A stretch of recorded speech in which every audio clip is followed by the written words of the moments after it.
फस्अलू अहल ज़िक्र इन कुंतुम ला तअलमून। एक तो नमाज है, जैसे हम 4 रकात मर्द पढ़ते हैं तो 4 रकात औरत ने भी पढ़नी होती है। मर्द ने जो तस्बीहात पढ़नी होती है, जो सना पढ़नी होती है, जो सूरह फातिहा पढ़नी होती है, वो औरत ने भी पढ़नी होती है। मर्द ने तशहुद में कलिमात अदा करने होते हैं, औरत भी वही कलिमात अदा कर ले। एक तो इस नज़रिए और कंसेप्ट से है। एक नमाज की कैफियत में चेंजिंग के बारे में है। मर्द की नमाज में हैसियत यह है कि वो खुला डुला पढ़े, नमाज को खुला डुला पढ़े। यहां तक कि हुजूर नबी अकरम सल्लल्लाहु अलैहि वसल्लम बारक की अहादीस तैयबा से हमें यह मिलता है कि हुजूर जब सजदा अदा फरमाया करते होते थे तो आपकी बाजू आपके बगलों से इतनी दूर होते कि जैसे एक बकरी का छोटा बच्चा अगर चाहता तो आपकी बाजू और आपके बगल के दरमियान में से गुजर जाता, इतनी आपकी कैफियत हो जाती। हाथ उठाने की कैफियत हुजूर नबी अकरम सल्लल्लाहु अलैहि वसल्लम की नमाज में जो तकबीर तहरीमा है उनकी कैफियत भी हदीस शरीफ में मालूम है कि हुजूर कैसे हाथ उठाया करते होते थे और कहाँ तक हाथ उठाया करते होते थे।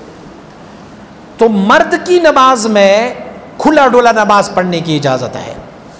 और औरत की नमाज को अगर हम हदीस तैयबा में देखेंगे तो हुजूर नबी अकरम सल्लल्लाहु अलैहि वसल्लम की हदीस तैयबा है कि औरत जो है वो तल्ज़िक़ु, औरत जो है वो चिपका दे अपने आप को समेट ले दौरान नमाज, क्योंकि ये उनके हक में ज़्यादा अस्तर और ज़्यादा सतर वाली नमाज उनके हक में ये है।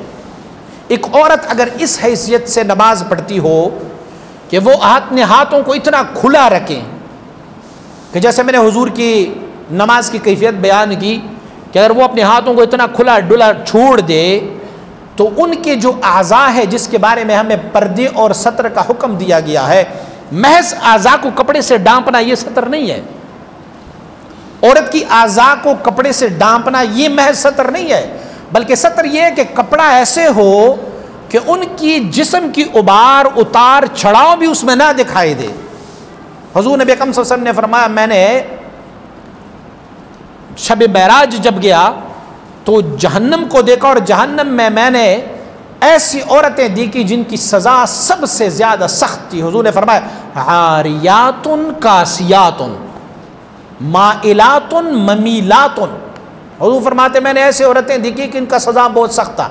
वो ऐसी औरतें हारियातुन कासियातुन, जो ने कपड़े तो पहने हुए थी लेकिन वो यूं लग रही थी जैसे नंगी।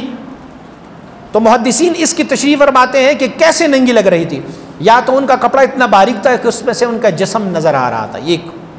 और फरमाते आरियातुन कासियातुन का एक तरतीब ये भी है, एक तफसीर ये भी है कि वो ऐसी औरतें थी जो पहनी तो कपड़ी थी लेकिन कपड़ों में उनकी जिस्म की खद्द खाल दिखाई दे रही थी, बस महज ऊपर से कपड़ा पहना हुआ था और बकीया सब कुछ उनकी आया होती जा रही थी। तो आप मुझे बताएं, अगर एक खातून इस हैसियत से नमाज पढ़ें तो फिर उनकी जिस्म की आज़ाद तमाम जो है वो दिखाई देती है।